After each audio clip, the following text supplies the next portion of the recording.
Good evening, ladies and gentlemen. Welcome to day 2 of the 42nd Mill Valley Film Festival. We're so happy to have you here tonight for the West Coast premiere and the only second time it's played in the United States, Knives Out, directed by RIAN JOHNSON. I'd like to thank this evening's sponsor of this film, a little company you may be familiar with, Lucasfilm. RIAN is no stranger to the Mill Valley Film Festival, though between the two of us, we couldn't really figure out exactly what date the last time he was here. But he goes back nearly 15 years. This is his 5th feature, and it is an amazing film. It is so much fun, and it has an all-star cast that literally I can't even name everybody in it. Jamie Lee Curtis, Don Johnson, Christopher Plummer. We could go on and on and on. It's a fabulous film. RIAN, to me, is just a unique director. He effortlessly can move from genre to genre, whether it be facsimile of film noir to a space opera to a whodunit in this case. So without further ado, please welcome RIAN JOHNSON.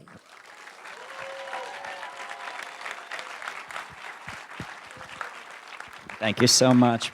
Thank you. Guys, thank you guys so much. I am so happy to be here. I was here with my very first film, Brick, years and years ago, and have done so much work around in this area. I love this town. And thank you guys so much for coming out. Are you ready to see an old school whodunit? Are you ready to have fun? All right. This is a fun one. I hope you guys enjoy it. We're going to be back, I think, after the screening to do a little Q&A if you want to stick around for that. Guys, have fun, enjoy the movie, and we'll see you afterwards. Everyone, please give a big hand to RIAN JOHNSON.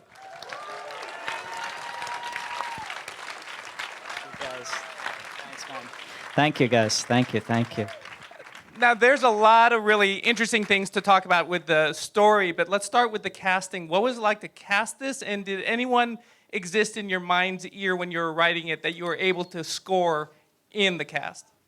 Only Noah Segan, who played like the sidekick cop, and he's one of my best friends. But everyone else, all the movie stars in it. I can say that because Noah's not here. Otherwise, I'd have to get a caveat that he is a movie star. All of them. No, it was just the regular casting process. And yeah, a lot of the inspiration for this was not only Agatha Christie's books, but the movies based on her books I grew up with, which were largely the ones with Peter Ustinov as Poirot. And so those kind of really fun, slightly cheeky, but still a good mystery movies that had an all-star cast where every person who pops up on screen, you're like, oh, I get to see that person. And so we knew we wanted to go for that. But still, as we were in prep, as we started putting the actors' headshots on the wall as we confirmed them, I saw it growing, and I just got more and more nervous about showing up on set. Did you do much rehearsing? Just because, I mean, there are huge, long bits of dialogue with lots of people involved. No, sadly, with you know what we did do a bit of rehearsing was with Daniel, and we did a little rehearsing also with Anna de Armas and Christopher Plummer for that big scene where she gives him the wrong medication. So those were kind of, and Daniel was extraordinary. He had that entire last like half hour of the movie where he lays the whole thing out. He had that entire thing memorized just as if it was a stage play. And I slowly realized as we were shooting it, I started designing the shots just to give him longer and longer runs because I realized he could do this all in one take if he had to. It was really amazing. Now, you talk about Agatha Christie, there's usually a huge summation, but you provide a nice little reveal and a bait and switch in the middle. Was that always your intention to kind of turn us down the wrong track, just the way that, you know, you sort of do that with our perception of Benoit as well? Yeah. A bit, yeah. I mean, the initial thing for this came from me just loving whodunits and wanting to put everything I love about whodunits in a movie. But I also, kind of agree with Hitchcock that the kind of the potential pitfall of a whodunit is that it's just a bunch of clues leading up to one big surprise at the end, and that's not a great engine for a movie. So that's why Hitchcock always tipped his hat early, and so you're running off the engine of suspense rather than surprise. So I thought, well, okay, but I still want to have that pleasure of the final scene where the detective reveals everything. So the idea with this is to sort of do the Columbo thing where it starts as a whodunit, we reveal who did it, except with the slight twist that you're hopefully emotionally truly rooting for the person who quote unquote did it, in which case that was interesting to me because then the actual mechanics of the whodunit genre become the antagonist in the movie. The fact that the detective always solves it becomes almost the thing that you're kind of rooting against because you like the person. And then the bigger idea was, okay, then we turn it back into a whodunit at the end and reveal that that whole Columbo thing was just kind of a distraction to keep you from seeing this whodunit that was layered under it the whole time. And usually with Columbo, everyone thinks they're one step ahead of him, and ultimately the reveal is he knew everything all the time, and he's been ahead of us, including the audience from the beginning, which Benoit is too. Right. Just one more question. One more question. Let's open it up to the audience. Sure, right here. Well, again, glad to see you after Brick and everything, which is one of my favorites. I think it's right up there with Howard Hawks. One question: how did you get Daniel Craig, and where did you shoot this? So we got Daniel by a very lucky set of circumstances.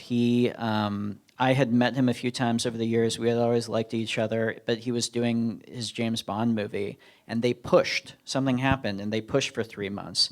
So suddenly, in like 6 weeks, he was going to have like a 3-month window to shoot. And so we had to do it, but we had to go really, really quick. And so which was great. We put the whole thing together very quickly and just shot it really quickly with him. And then we shot it in Massachusetts. We shot it about an hour south of Boston. And we shot it there because we found that house. Once we found that house, it was like, okay, that's the murder mystery mansion of the mind. Any other questions? Yeah, up there in the back.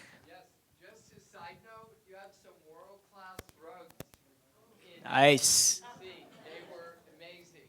Well, that's what sells popcorn these days. We gotta get the rugs. Now I'm glad you noticed the rugs. That's awesome. I think the film evokes sleuth quite a bit as far as there are Yeah. lots of different games and other kind of production design elements that I think with repeated viewing, you start catching more of the details. Talk a little bit about that. Yeah, there's a lot layered in there. That's a good, so David Crank was our production designer, and he's amazing. He's done a bunch of work. He's worked with Jack Fisk a lot on Paul Thomas Anderson's movies, with Terrence Malick on a lot of his movies.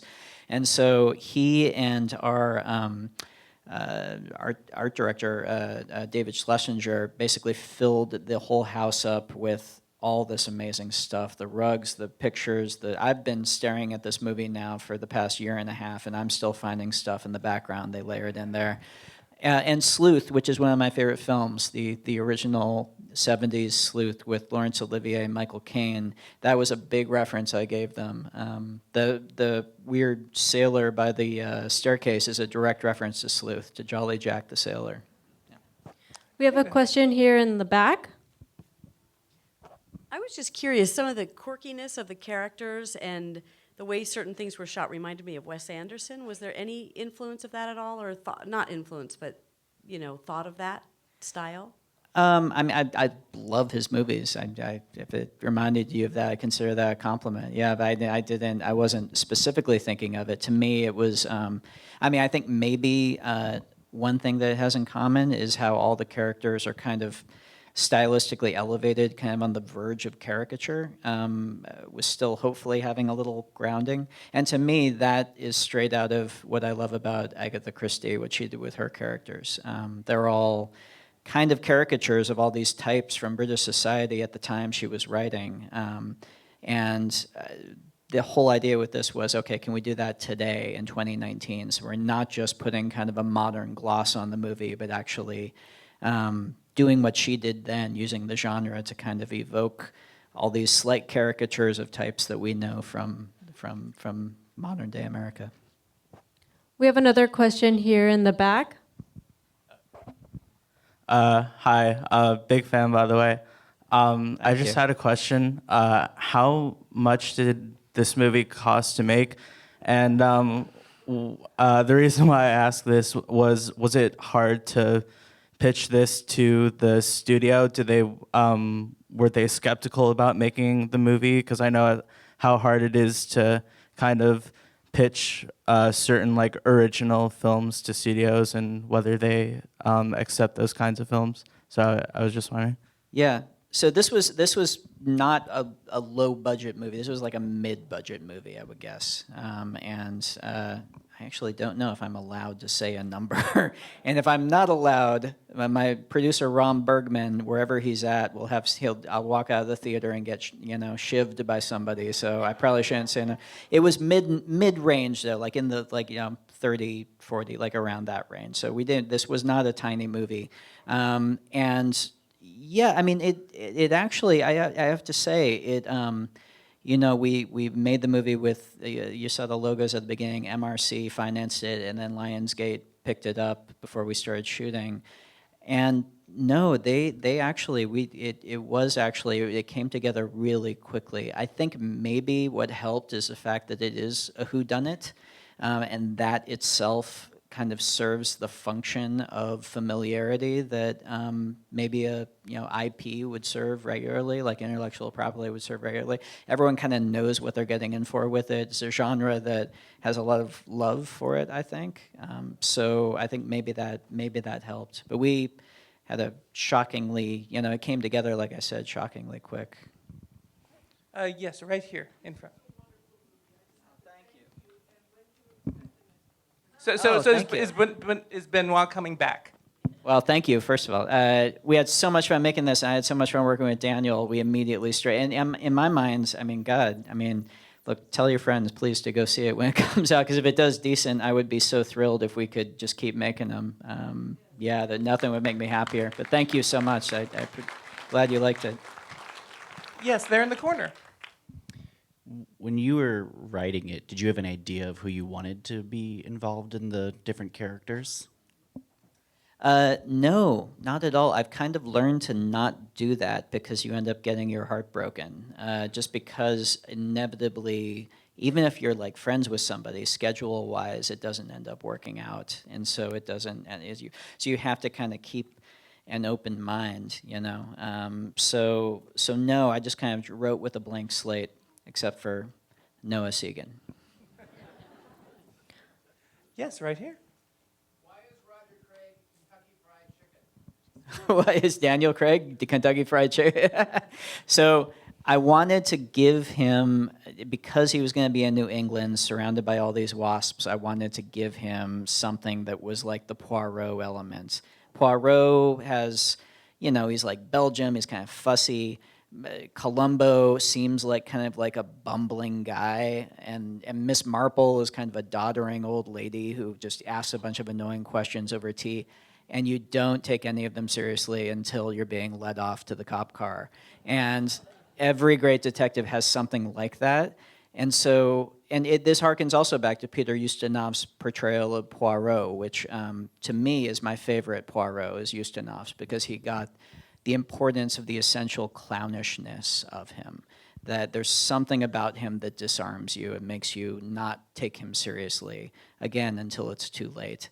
And so the Southern accent was, for Daniel and I, that was something we hooked on to, and I think I tossed a bunch of references back. I think I sent him some reference of Shelby Foote talking. I knew I wanted it to be a very sonorous, very kind of like honeyed accent, something pleasant to listen to, but yeah. And then we got to call him KFC, so. Yeah, they're in the back. Just curious, did you finish with Sweet Virginia because of Daniel Craig's drawl or because of all the family shit on their shoes? Yeah, it's more the shit on the shoes. That's a great line, right? Yeah, that was something I had in my head like back when I was writing, and this is the first time I've had a song in my head, and we've actually gotten to use it. So, yeah, it was not cheap, but we got it. Yes, right here. How long did it take for you to write the This, screenplay? well, I had been thinking about it for about 10 years. So I'd had the idea back before we were doing Looper. I remember telling Joe about it when we were on the set of Looper. And so I've been chewing on it a long while. I sat down to write it, though, last January, and we wrapped the movie by Christmas. So it was like 6 months of writing, which for a real professional writer is probably a long time. For me, that's really, really quick. So, yeah. Yes, over here in the corner. Oh, good catch. Ricky J. Yeah. Yeah, so Ricky J, if you look in the security office with the videotapes with the scene that Emmett Walsh is in, there's a picture of Ricky on the fridge. So I was friends with Ricky, and he was supposed to play the character that Emmett Walsh ended up playing. And Ricky passed away just a few weeks before he was supposed to come out and play that character. So Emmett had known him, and he very graciously came out and did that part, and we wanted to have Ricky in the movie in some way. So, yeah. Yeah, Emmett, one of the all-time great character actors, man. Yeah, yeah. Emmett shows up on set. He passes out $2 bills to everybody, says, if you never spend it, you'll never be broke. And he also gives everybody a copy of his resume, which is a single sheet of paper with single-spaced listings of all the films he's been in like 3 columns. And even if you know that Emmett Walsh is one of the great character actors of all time, you scan down the list of movies and your eyes just pop out of your head. It's incredible. Just 1 or 2 more. There in the back?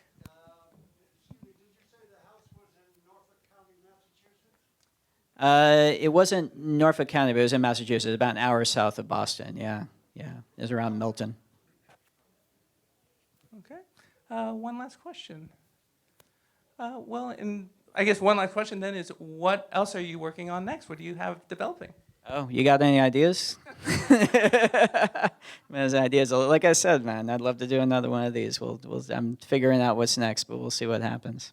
Ryan, it was such a treat having you here. It was such Guys, a treat sharing thank the you film so with much us. for coming out again, guys. I appreciate it. Thank you.